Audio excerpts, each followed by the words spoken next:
Hello, Ram Ram ji. सब कैसे हो? उम्मीद है कि सब अच्छे ही होंगे। भाई मैं भी बहुत अच्छी हूँ। तो आज हम रामायण का पाठ करेंगे, सीता का हरण। ठीक है।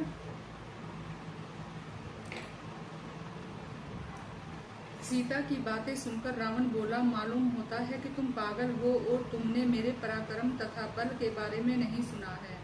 स्वयं को बुद्धिमान समझने वाली मूर्ख सीता बतला, राम में क्या गुण है जो तुम उसकी प्रशंसा करती हो? वह कितना नीच है जो स्त्री की बातों में आकर अपने राज्य और भाइयों को त्याग कर इस बीहड़ वन में रहने लगा है। सीता लक्ष्मण द्वारा खींची रेखा के भीतर जाने लगी तो ब्राह्मण के रूप में आए रावण ने उसे पकड़ लिया। बाएं हाथ से उसने सीता जी की गर्दन पकड़ी और दाहिने हाथ से सीता के दोनों जंघाएं इस तरह गोद में उठाकर रथ में चढ़ा दिया और सीता राम की याद में हाय राम करके चिल्लाने लगी तो रावण उसे लेकर चल दिया। जब वह आकाश मार्ग से होकर जाने लगा तो सीता जी विलाप करने लगी, हे महाभाव लक्ष्मण, तुम्हें नहीं मालूम कि यह दुष्ट मुझे हर कर ले जा रहा है। हे राम, तुमने जो धर्म के लिए अपना सब कुछ त्याग दिया है, फिर मुझे बलपूर्वक ले जाता हुआ भी क्यों देख रहे हो? हे राम, तुम दुष्टों को दंड देते हो, इस रावण को क्यों दंड नहीं देते? जब रावण सीता का हरण करके ले जा रहा था तो रास्ते में उसका सामना जटायु से हुआ। जटायु ने देखा कि रावण सीता के हरण कर ले जा रहा है तो उसने रावण से कहा, हे दुष्ट, हे अबला नारी को कहाँ लिए जा रहा है? उसने रावण को युद्ध की चेतावनी दी और उस पर हमला कर दिया। जटायु ने वार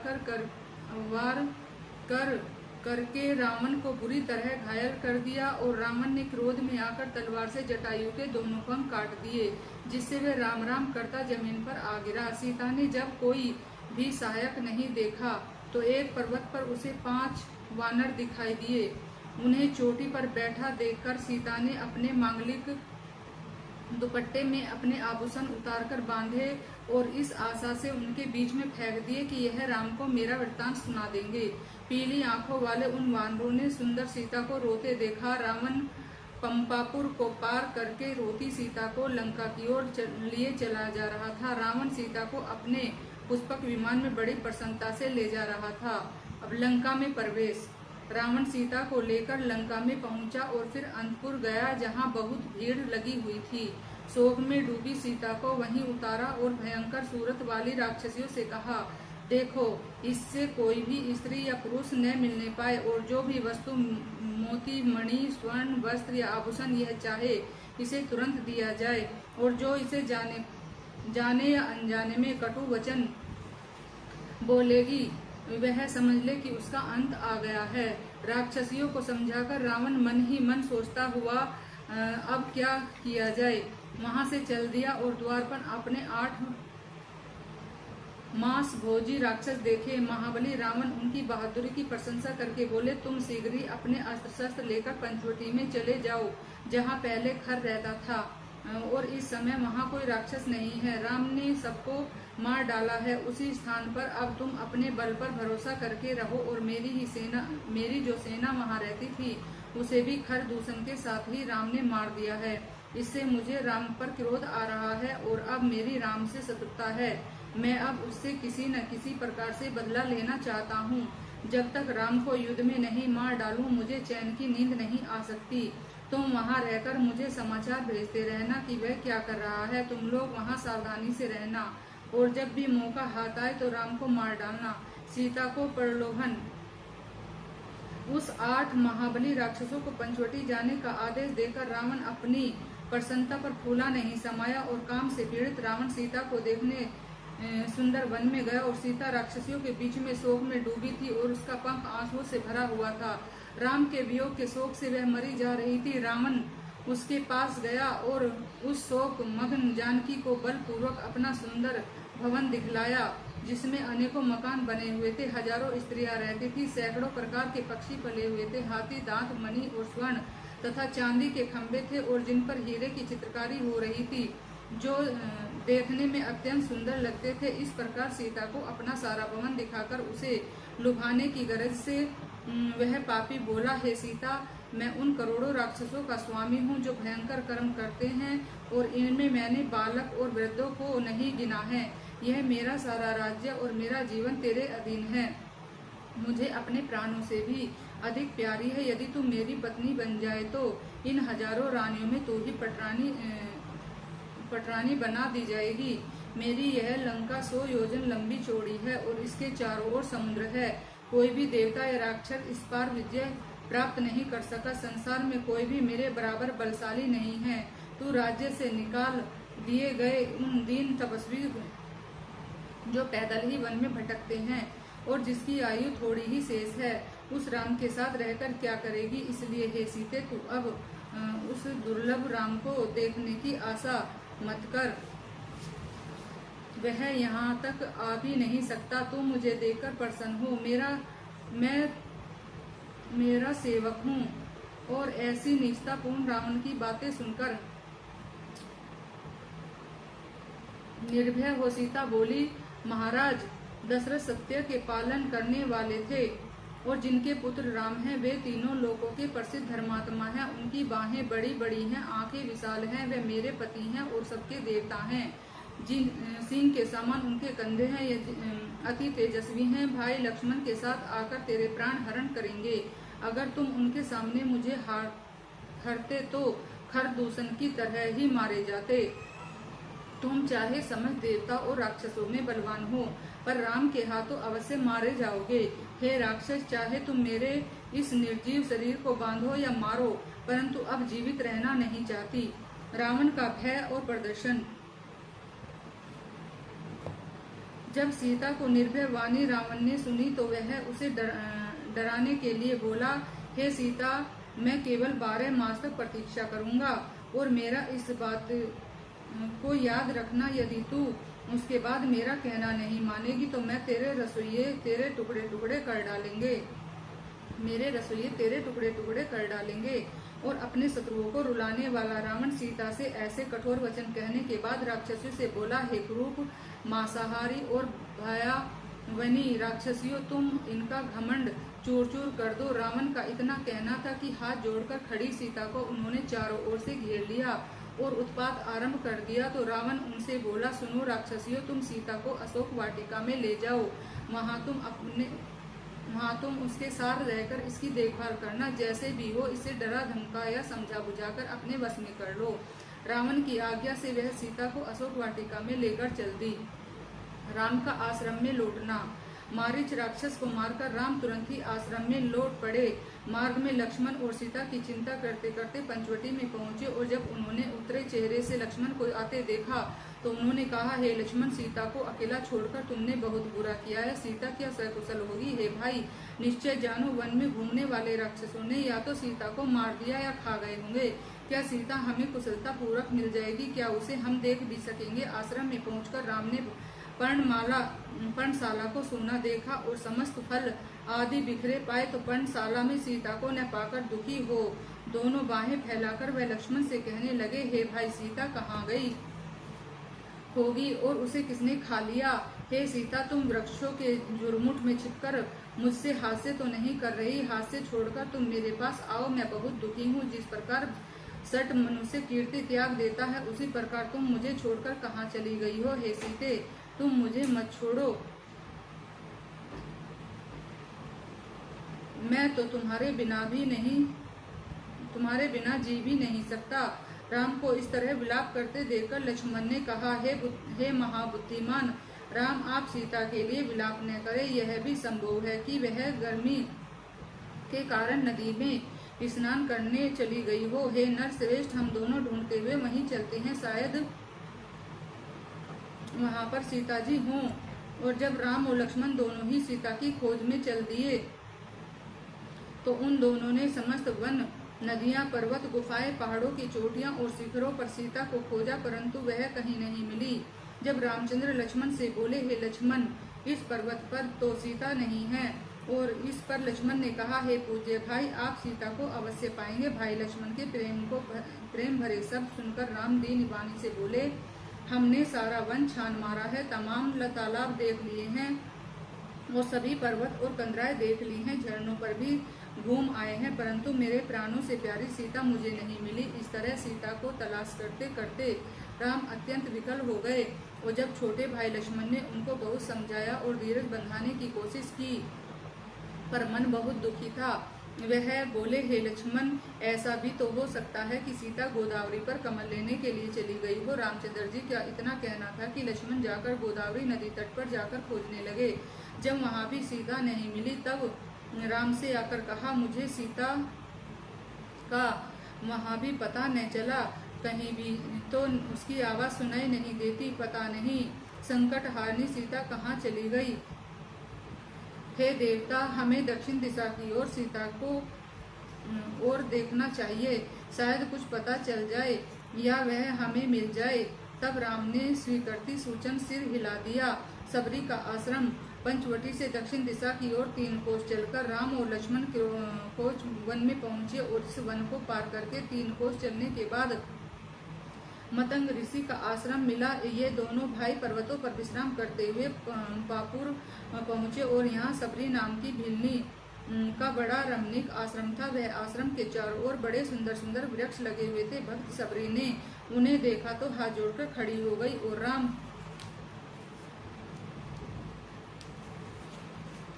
और राम लक्ष्मण के पैर धुलाकर उन्हें आसन पर बिठाया, फिर आचमन करने के लिए जल आदि दिया। तत्पश्चात उस सन्यासी भिलनी से रामचंद्र जी भी बोले, हे देवी, तुमने विघ्नों पर तो विजय प्राप्त कर ली है, न तुम्हारे तप में वृद्धि होती होगी, क्रोध को तुमने वश में कर लिया होगा, और अपने नियमों का तुम सफलतापूर्वक पालन करती होंगी, तुम्हारा मन दुखी रहता होगा।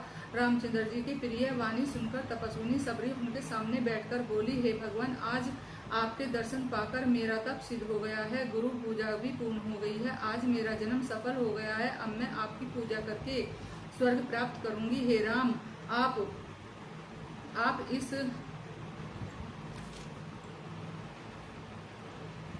अनेक प्रकार के पक्षियों से युक्त वन को देख, इसका नाम मतंग वन है, और हे भगवान, आपने सारा वन तो देख लिया है, इसलिए अब मैं अपना ये शरीर त्यागना चाहती हूँ। राम और लक्ष्मण ने सबरी के इतने धर्मप्रिय वचन सुने तो उनको बड़ा विस्मय हुआ, और रामचंद्र सबरी के धर्मयुक्त वाक्यों को सुनकर लक्ष्मण से बोले, हे भाई लक्ष्मण, मुझे ऐसा लगता है कि मेरे मन में कोई अच्छी बात उत्पन्न होगी, इसलिए आओ अब सुंदर पापुर पर चलें। लक्ष्मण ने राम के वचन सुनकर कहा, मेरा मन भी वहीं चलने को कहता है, और फिर दोनों भाई सबरी सन्यासियों से विदा लेकर वहां से चल दिए। किष्किंधा कांड। सीता का स्मरण। रमणीक पंपा को देखते ही रामचंद्र की इंद्रियां चंचल हो उठी, और वह काम के वशीभूत हो सीता को स्मरण करते हुए बोले, हे भाई लक्ष्मण, पंपा तो बड़ा सुंदर स्थान है, और इसका जल स्फटिक मणि के समान स्वच्छ और मृदु है और मीठा है, और अनेक प्रकार के कमल खिले हैं। तट पर पुष्पों वाले सुंदर सुंदर वृक्ष हैं। यदि इस समय प्राणों से प्यारी सीता को देख लेता तो मेरा कल्याण हो जाता। यदि सीता मेरे साथ इस कमलों की शीतल सुगंधि को ग्रहण करती तो मैं भी जी पड़ता। हे लक्ष्मण, वह मनुष्य धन्य है जो पंपा के पास रहकर यहाँ की सुगंधित वायु का सेवन करते हैं। कमल पत्र के सदृश विशाल नयनों वाली सीता इस समय मुझसे अलग है। हे लक्ष्मण, दूसरों के वश में वह किस प्रकार जी रही होगी, मैं सत्यवादी राजा जनक को क्या उत्तर दूंगा। जब जन साधारण के बीच राजा जनक पूछेंगे कि सीता तुम्हारे साथ वन गई थी, वह कहाँ है, तो मैं क्या उत्तर दूंगा। हे लक्ष्मण, सत्य मार्ग पर चलने वाली इस समय कहाँ है, मैं उनके बिना किस प्रकार जी सकता हूँ। इस प्रकार विलाप करते हुए रामचंद्र जी ने लक्ष्मण से कहा, हे भ्राता, आप शोक न करें, आपका कल्याण ही होगा। धीरज धरिए, बिना उद्यम किए तो कोई भी कार्य सफल नहीं हुआ करते हैं। उत्साही तो बलवान है, उत्साह से प्रबल कोई नहीं है। उत्साही वीर कभी साहस नहीं छोड़ा करते। हम समझते हैं कि उत्साह के बल पर ही हम सीता को प्राप्त करेंगे। काम को त्याग दे और साहस से काम ले, और इस समय आप आत्मबल को भूल गए हैं। लक्ष्मण के इस प्रकार समझाने से रामचंद्र जी काम को त्याग धैर्य धारण कर पंपा चल दिए, और सुग्रीव का आश्रम वलकल वस्त्र धारण किए और धनुष्बाण कंधे पर लटकाए। जब लक्ष्मण को सुग्रीव ने देखा तो मन में संकित सा हो गया, और इतना उद्विग्न हो गया कि चारों ओर देखने लगा। वह उन्हें देखते ही डर गया और तुरंत अपने अनुचरों से हानि लाभ के बारे में मंत्रणा करने लगा। और उसने अपने मंत्रियों को बुलाकर कहा कि हे मंत्रियों, ऐसा प्रतीत होता है मानो इन दोनों को बाली ने भेजा है और ये गेरुए वस्त्र पहनकर मुझे मारने के लिए पर्वत और कंदराओं में तलाश करते घूम रहे हों। इसी क्षण सुग्रीव के मंत्रियों ने वह स्थान बदल दिया और फिर मंत्रणा करने लगे। बाली के कुचक्र से शंकित और भयभीत सुग्रीव भी की मन स्थिति पहचान कर हनुमान ने उनसे कहा, हे राजन, यह मल्य पर्वत है, यहाँ बाली का कोई डर नहीं है, इसलिए आप भयभीत न हो। जिसके डर से आप भयभीत हैं वह दुष्ट बाली यहाँ दिखाई नहीं देता है। बुद्धि और अनुभव के आधार पर हमें दूसरों की गतिविधि देखकर काम करना चाहिए, तो राजा अपनी बुद्धि को गवा देता है, वह प्रजा पर शासन नहीं कर सकता। हनुमान के संतोष दिलाने वाले सब सुनकर सुग्रीव ने कहा, हे हनुमान, इस धनुर्धारियों को देखकर, जिनकी लंबी लंबी बाहें हैं, जो देवता के समान रूपवान है, जिनकी बड़ी बड़ी आंखें हैं, फिर कपट वेश में घूमने वाले शत्रुओं पर विशेष रूप से ध्यान देना चाहिए।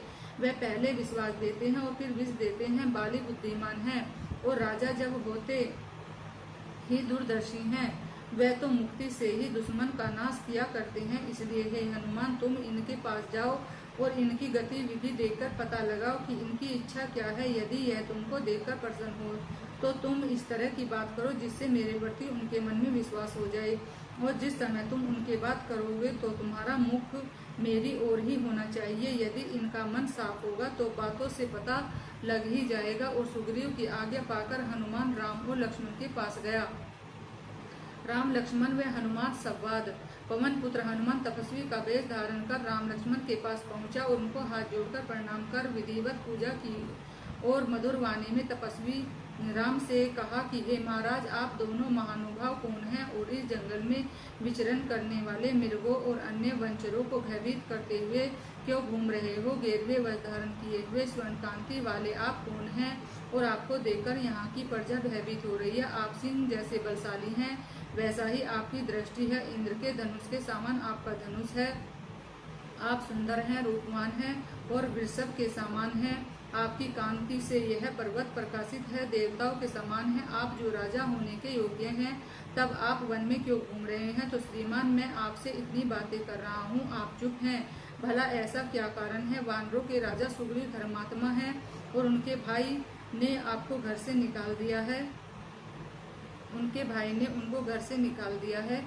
यह यहाँ मारे मारे घूम रहे हैं। उन्हीं महात्मा सुग्रीव ने मुझे भेजा है। मेरा नाम हनुमान है। धर्मात्मा सुग्रीव आपसे मित्रता स्थापित करना चाहते हैं। मैं महाराज पवन पुत्र और सुग्रीव का मंत्री हूँ। हनुमान की बात सुनकर रामचंद्र ने प्रसन्न होकर अपने भाई लक्ष्मण से कहा, हे लक्ष्मण, तुम सुग्रीव के मंत्री हनुमान से समस्त बातें करो और यह सब जानता और समझता है, इसलिए मधुर शब्दों का प्रयोग करो। जिसने वेदों का अध्ययन न किया हो वह इस तरह की बातें नहीं कर सकता, ऐसा मालूम होता है। हनुमान ने समस्त व्याकरण और शास्त्र पढ़े हैं, क्योंकि इतनी देर तक बातें करने पर भी इसने कोई अशुद्ध शब्द नहीं कहा और बातें करते समय चेहरे के लक्षणों में किंचित मात्र भी अंतर नहीं आया। मैं समझता हूँ जिस राजा के पास ऐसा दूत न हो उसका काम नहीं बन सकता। जिस राजा के पास ऐसा दूत न हो उसका काम नहीं बन सकता, और जिस राजा के पास ऐसे विद्वान सभादूत होते हैं वे भाग्यशाली हैं, क्योंकि ऐसे दूत ही समस्त कार्य कर देते हैं। राम के ऐसे वचन सुनकर लक्ष्मण ने हनुमान जी से कहा, हे विद्वान पंडित, हमें महात्मा सुग्रीव के बारे में सब मालूम है और हम उनके समस्त गुणों से परिचित हैं और आज हम उनको ही तलाश कर रहे हैं। तुमने जो हमें सुग्रीव की ओर से संदेश दिया है हम वैसा ही करेंगे, अर्थात उनसे मित्रता करने को तैयार हैं।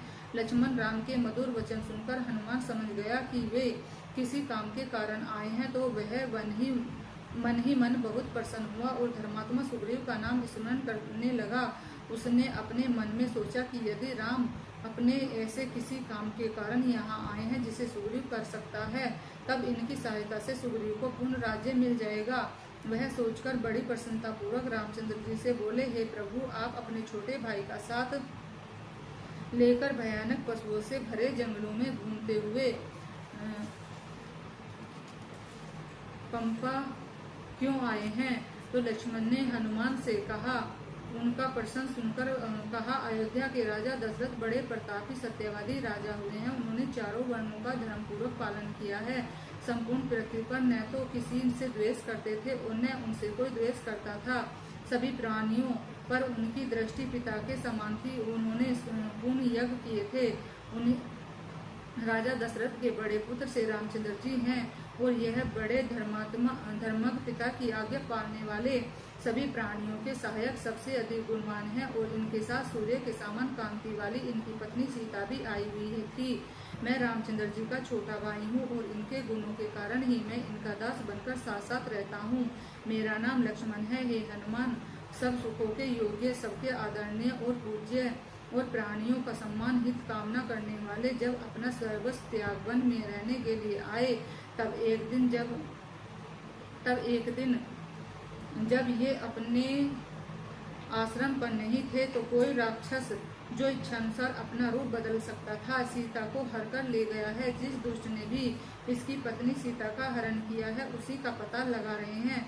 दिति के पुत्र ददनु ने जो श्राप के कारण राक्षस बन गया है, हमें बताया कि वानर प्रदेश का राजा सुग्रीव बड़ा समर्थ है और वह सीता के हरण करने वाले का पता अवश्य बता देगा। इतना कहकर देदीप्यमान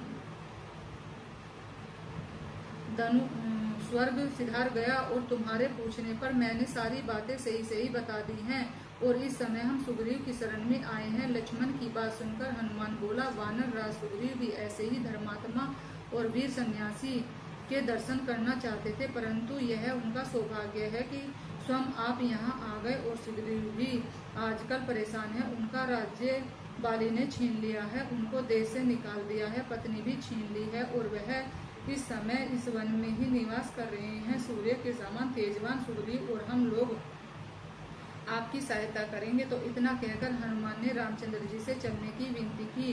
रामचंद्र ने स्थिति समझाते हुए लक्ष्मण से कहा, हे लक्ष्मण, सुग्रीव भी हमारी सहायता चाहता है। इसका अर्थ है कि हमारा काम सिद्ध हो जाएगा।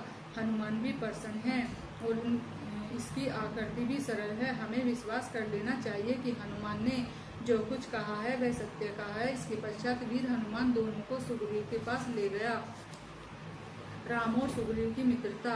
हनुमान ऋषमुख पर्वत से मल्यगिरी पर्वत पर जाकर सुग्रीव से जाकर मिला और उससे राम लक्ष्मण का पूरा परिचय देते हुए उससे कहा, जब ये दोनों भाई संयम पूर्वक वन में रह रहे थे, तब राम की पत्नी को रावण चुरा कर ले गया है। अब ये तुम्हारी शरण में आए हैं, इसलिए चलकर इनका स्वागत करो। तो सुग्रीव हनुमान की बात सुनकर प्रसन्न हो गया और राम को देखने मात्र से उसके मन में जो भय समा गया था वह दूर हो गया है। सुग्रीव ने राम से मिलने की तैयारी की और वह सज धज कर राम से मिलने के लिए गया और जाकर बोला, हे राम, आप धर्मात्मा पुरुष हैं, वीर हैं, आप सबके प्रिय हैं। पवन पुत्र हनुमान ने आपके समस्त गुण मुझे बता दिए हैं। आप तो मुझसे मित्रता करना चाहते हैं, यही मेरा सत्कार है, इसी में मेरा सबसे बड़ा लाभ है। यदि आप मुझसे मित्रता करना चाहते हैं तो मेरा आगे बढ़ा हुआ हाथ आप पकड़कर आदर्श मैत्री स्थापित करें। सुग्रीव के ऐसे वचन सुनकर राम ने प्रसन्न हो उनका हाथ अपने हाथों में संभाल लिया और दोनों हार्दिक मित्रता स्थापित कर गले मिले। और हनुमान ने अपने सन्यासी का वेश त्याग कर 2 लकड़ियों को रगड़कर अग्नि उत्पन्न की और उस अग्नि को हनुमान ने प्रसन्नता के साथ दोनों के बीच में रख दिया और अग्नि को साक्षी मानकर दोनों मित्र बने। राम ने सुग्रीव से अत्यंत हर्ष के साथ कहा कि हम दोनों का दुख और सुख एक ही है। और सुग्रीव ने प्रसन्न होकर साल वृक्ष की पत्तों भरी डाल तोड़ ली और धरती पर बिछा राम को बिठाते हुए स्वयं भी उस पर बैठ गया और बोला, हे राम, मुझे बड़े भाई ने घर से निकाल दिया है, मेरी स्त्री छीन ली है, उसी के भय से भयभीत रहता हूँ।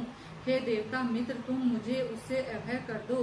हे मित्र, तुम में ही वह शक्ति है जो मुझे उसके भय से मुक्ति दिला दे। और इस पर राम ने प्रसन्न होकर कहा, हे वनराज मित्र, मुझे उपकार का फल मालूम है। मैं उस बालिक का वध कर डालूंगा जिसने तुम्हारी स्त्री को छीन लिया है। सूर्य के समान तेजवान मेरे बाण कभी व्यर्थ नहीं जाते। सर्प के समान तेज चलने वाले बाणों से आज बालिक को मरा हुआ देखना।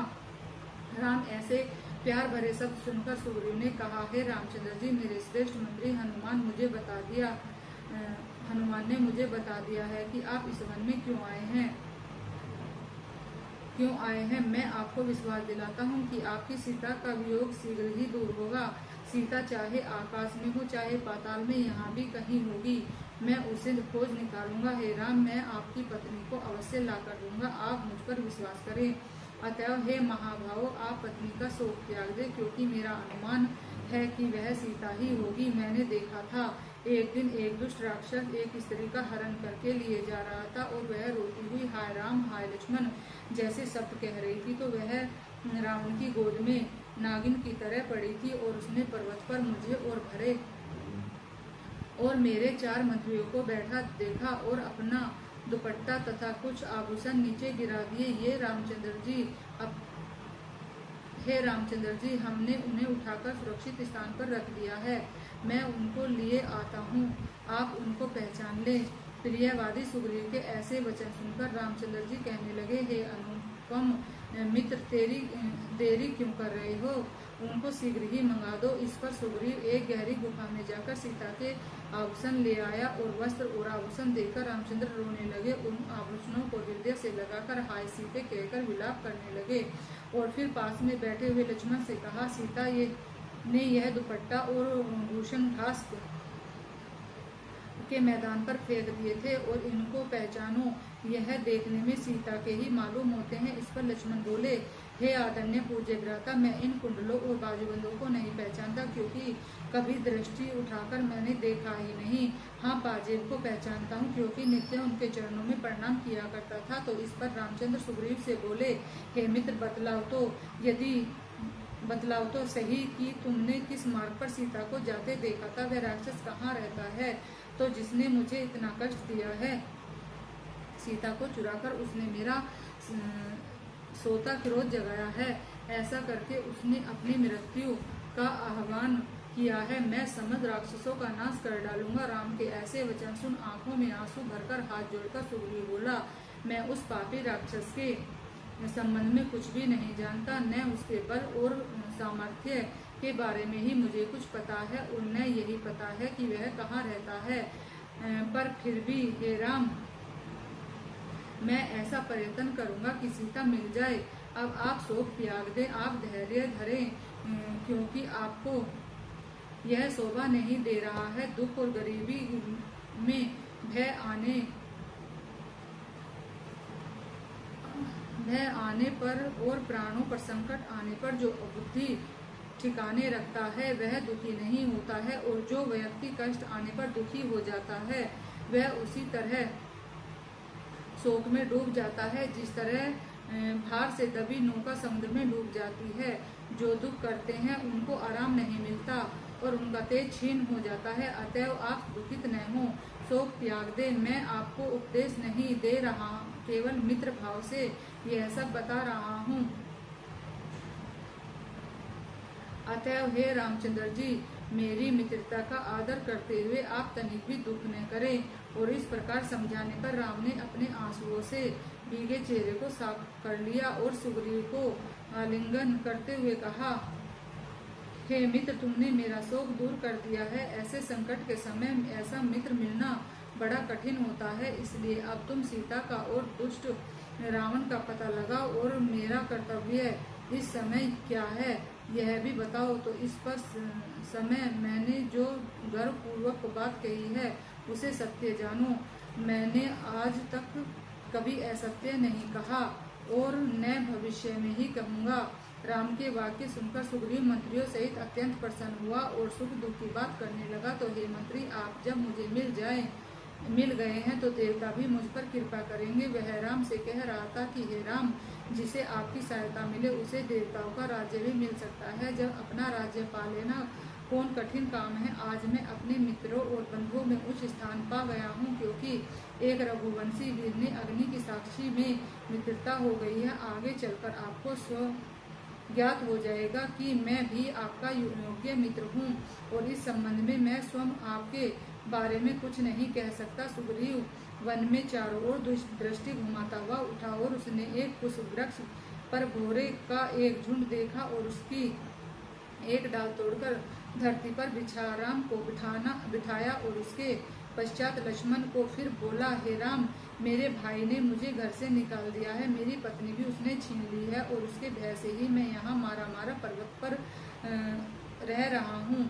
मैं अत्यंत दुखी प्राणी हूँ, इसलिए सबको अभय देने वाले राम, आप मुझे बाली से अभय प्रदान करो। और राम सुग्रीव की बात सुनकर कहने लगे, हे प्रिय मित्र, का काम है भलाई करना और दुष्ट का काम है बुराई करना, इसलिए तुम्हारी स्त्री को जिस बाली ने छीना है, मैं आज ही उसे यमपुरी भेज दूंगा। राम की ऐसी वाणी सुनकर वह साधु कहने लगा और बोला, हे राम, मैं शोक में डूबा हूँ और शोक से बचाने वालों के रक्षक एकमात्र आप ही हैं। अब आप मेरे मित्र बन गए हैं तो अपना दुख आपसे कहता हूँ। अब जब सुग्रीव ने इतनी बातें कही तो उनकी आंखों में आंसू भर आए, जिसके कारण उनका गला रुंधा गया और अपनी आंखें पोंछकर वह कहने लगा, हे मित्र, उस बाली ने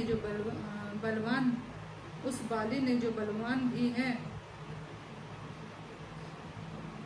वह बाली जो बलवान भी है, पहले तो मुझे राज से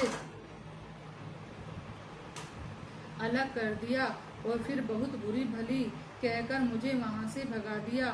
उसने मेरे समस्त मित्र जेल में बंद कर दिए और मेरे प्राणों से प्यारी पत्नी भी मुझसे छीन ली है। वह मुझे सदैव नष्ट करने के प्रयत्न करता रहता है। उसने मुझे मारने के लिए अनेक वीर वानरों को भेजा है और जिन्हें मैंने मार डाला। यही कारण था कि मैं पहले आपके पास नहीं आया था, क्योंकि भय के समय कोई किसी का साथी नहीं हुआ करता। ये हनुमान आदि कुछ प्रमुख वानर ही मेरे साथी हैं और इनके सहारे ही जैसे तैसे जी रहा हूँ। ये हर तरह से मेरी रक्षा करते हैं। मैं जब भी कहीं जाता हूँ ये मेरे साथ ही रहते हैं और मुझसे अत्यधिक प्यार करते हैं। राम, मैंने सारी अपनी दुख गाथा संक्षेप में आपके सामने रख दी है। विस्तार से कहने में कोई लाभ नहीं है। संसार में प्रसिद्ध बाली मेरा दुश्मन है और जिस समय उसका नाश हो जाएगा मेरे कष्ट दूर हो जाएंगे और मैंने अपने शोक के नष्ट होने का उपाय भी बतला दिया है और मित्र सुख या दुख में ही सहायक हुआ करते हैं। सुग्रीव की बातें सुनकर रामचंद्र जी कहने लगे, हे मित्र, मैं कारण जानना चाहता हूँ कि बाली तुम्हारा शत्रु कैसे बन गया। तुमसे कौन अधिक बलवान है या तुम्हारा दुख का मूल कारण क्या है। तो यह सब जानकर मैं तुम्हें सुख दिलाने का उपाय करूंगा। तो तुम्हारे अपमान की बात सुनकर मेरा क्रोध बढ़ता जा रहा है। अब तुम निश्चित रहो और अपने मन की बात कहो। जब तक मैं अपना बांध चढ़ाता हूँ तुम समझ लो मैंने इधर से बांध छोड़ा और उधर उसका नाश हुआ। रामचंद्र जी की ऐसी बातें सुनकर सुग्रीव और उसके साथियों को अत्यंत हर्ष हुआ और फिर सुग्रीव बाली के बैर का कारण सुनाने लगा। तो भाई और आगे कल पढ़ेंगे, ठीक है। आज के लिए इतना ही, नेक्स्ट एपिसोड में। सभी को नमस्ते, लाइक सब्सक्राइब करें, ठीक है, कमेंट भी करें और रामायण आपको कैसी लगी आप सब प्लीज़ कमेंट करके बताया करें। पहले शिव पुराण करी थी, अब रामायण पाठ कर रही हूँ, ठीक है, फिर भागवत करेंगे। तो इसका मतलब ये नहीं कि मैंने शिव पुराण करी तो मैंने शिव को छोड़ दिया, रामायण करी तो मैंने राम सीता को अपना लिया। सभी भगवान जी को मानती हूँ, सभी की पूजा करती हूँ, धार्मिक ग्रंथ पढ़ रही हूँ। तो बस आस्था ये नहीं है कि मैं शिव पुराण पढ़ रही हूँ तो मैं शिव की भक्त तो मैं हूँ, ठीक है, और मैं रामायण पढ़ रही हूँ तो सभी देवी देवता हैं और ये शुभ ग्रंथ पढ़ने से ना हमें ज्ञान मिलता है, ठीक है, और जितना ज्ञान मिलेगा उतना ही सही रहेगा। ये कोई बेकार चीज़ें नहीं है और ना इनसे किसी का कभी बुरा होता है, ठीक है। इन्हें पढ़ोगे तो तुम शायद किसी दूसरे के बारे में जान पाओगे और कितनी ही पूजा पाठ कर लो, जब तक किसी के प्रति हमदर्दी नहीं रखोगे ना तो भाई इस पूजा पाठ का कोई मतलब नहीं है और किसी को परेशान नहीं करते। वैसे पूजा करे जाओ और परेशान करे जाओ तो वो भक्ति नहीं लगती। बस यही चाहती हूँ, भक्ति करे, सच्चे मन से करे, पूरे विश्वास श्रद्धा से करे और किसी के प्रति छल कपट ना रखें। मेरे मन में किसी के प्रति कोई छल कपट नहीं है। अब जैसा कोई सोचता है भैया उसे मैं बदल नहीं सकती क्योंकि वो इंसान जान है, ठीक है। तो भाई इसमें कोई वो नहीं है। नमस्ते, राम राम, क्षमा चाहती हूँ जो गलती है उसके लिए। जय हो। ये रामायण है, ठीक है, दिख रही है आप सबको। तो कल और कल पढ़ेंगे।